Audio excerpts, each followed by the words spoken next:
ChatGPT said, "Let me tell you how it really was, Most folks in Millbrook, Texas barely noticed Rachel Torres, and that was just how she liked it.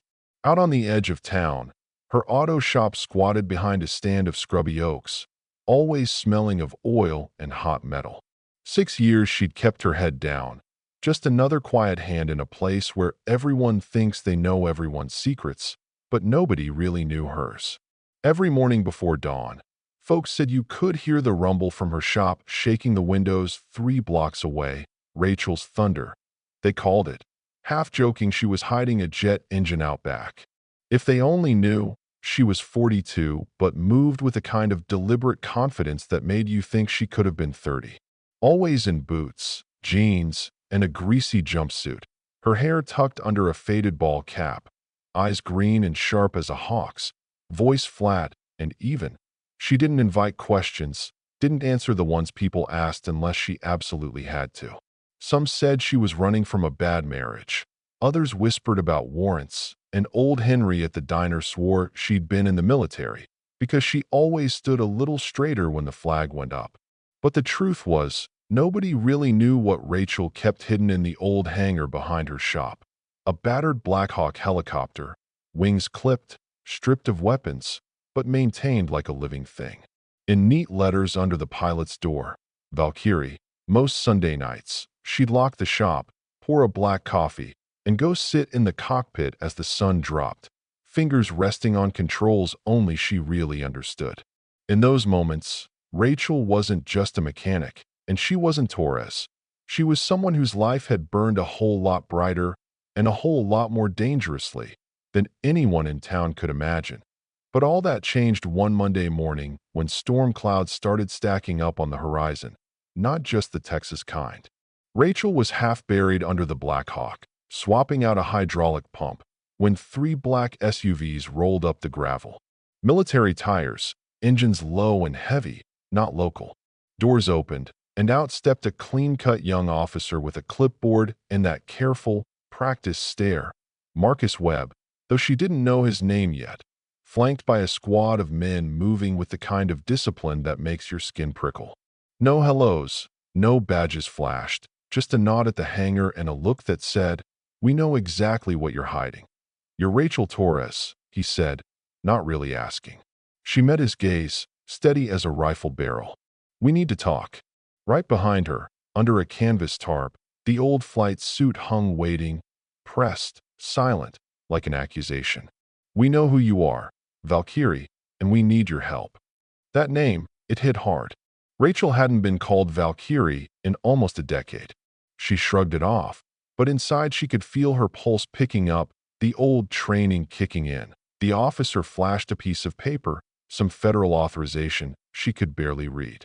"We're investigating unauthorized military assets," he said, shooting a glance at the covered Blackhawk. Rachel kept it cool. "I buy and sell scrap, engine parts, nothing that flies." One of his men swept the hangar with a scanner, getting hits. Webb smiled. "Your bird's been active, very recently." The air got tight. "You're fishing," she said. But then Webb produced a tablet, flicking through satellite shots, grainy. But there it was, a dark silhouette winding through canyons, no lights, no transponder, doing things only a handful of pilots could do. "That pilot knew Ghost Squadron tactics," he said, "and they don't exist anymore, at least not on paper." Rachel's face didn't change, but inside, every alarm bell she had was going off. When Webb finally said it, her real name, not the one she used now, Rachel Hunter, it was like the past had burst in through the hangar doors.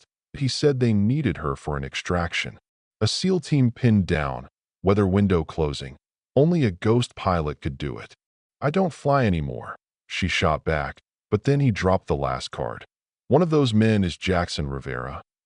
Her godson, her old wingman's kid, the one she'd promised to bring home.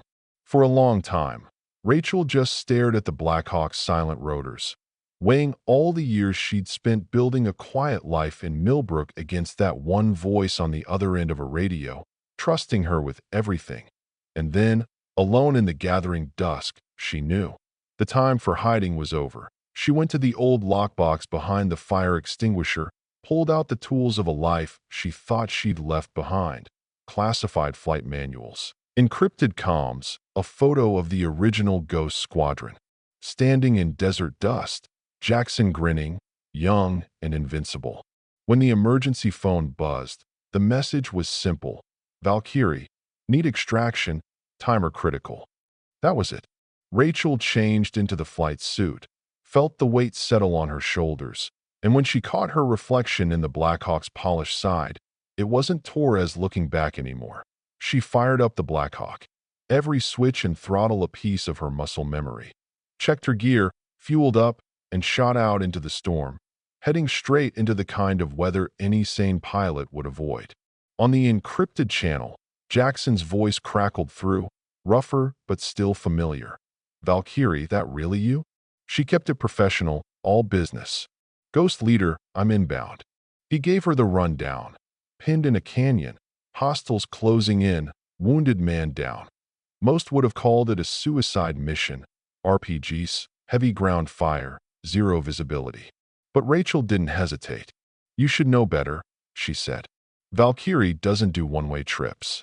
She dove the Blackhawk into the canyon, flares streaking as RPGs zipped past. Jackson's team sprinted for the chopper, bullets sparking off the hull as she hovered so low the skids scraped rock. As soon as they were aboard, she yanked the Blackhawk into the sky, storm lashing the windshield, and carried them clear. When she finally sat down at the safe house, Jackson was waiting. Older now, the eager kid replaced by a hard-eyed survivor. He showed her what she'd flown into. Ghost Squadron was being hunted, one by one, for knowing too much. Their missions had become inconvenient truths. People in power wanted to wipe the slate clean, and Webb wasn't recruiting Rachel. He was baiting her out to finish the job. Jackson handed her the evidence, a trove of files, recordings, everything to expose Operation Clean Slate. The plan was desperate. Rachel would draw Webb's fire, make herself bait while Jackson gathered proof. She played her role perfectly, letting the task force chase her across the Texas sky, every move calculated to draw them out. When the trap snapped shut, Rachel broadcast everything, files, names, financial records, straight to oversight committees and the media. On open channels, she read the charges as Webb, furious, tried to call her bluff. But Rachel stayed 2 moves ahead. In the chaos, Jackson infiltrated Webb's command post, recorded every panicked word, every order, every violation. When Webb tried to take her down, Rachel used the weather, the canyons, and the old Ghost Squadron tactics he'd never quite learned. Outflying, outwitting, and finally, outing him for the traitor he was. The fallout was fast and brutal. Webb went down hard, stripped of rank and dignity in a Pentagon hearing, the evidence of murder and espionage rolling across the screens. The media blew the story wide open. Ghost pilots betrayed by their own country, graves finally marked, families told the truth. Rachel faded back into the shadows, her legend secured, her true name once again erased. 6 months later, Millbrook still looked the same. Dust, sun, slow mornings, but Rachel was changed. When a young lieutenant named Sarah Williams came asking about ghost squadrons and secret pilots, Rachel saw her younger self in that nervous determination. She handed over a business card, a way out, a warning. There's always another way, but it takes guts to walk away from what you think you want. As Rachel returned to her shop, the Blackhawk resting behind the hangar, she knew the fight wasn't over. Not for her, not for any of the people caught in the machinery of secrets and lies. But for now, justice had been served, and Valkyrie was once again watching from the shadows, ready for whatever came next. So, what would you have done? Would you walk away or fight back? Let's hear it.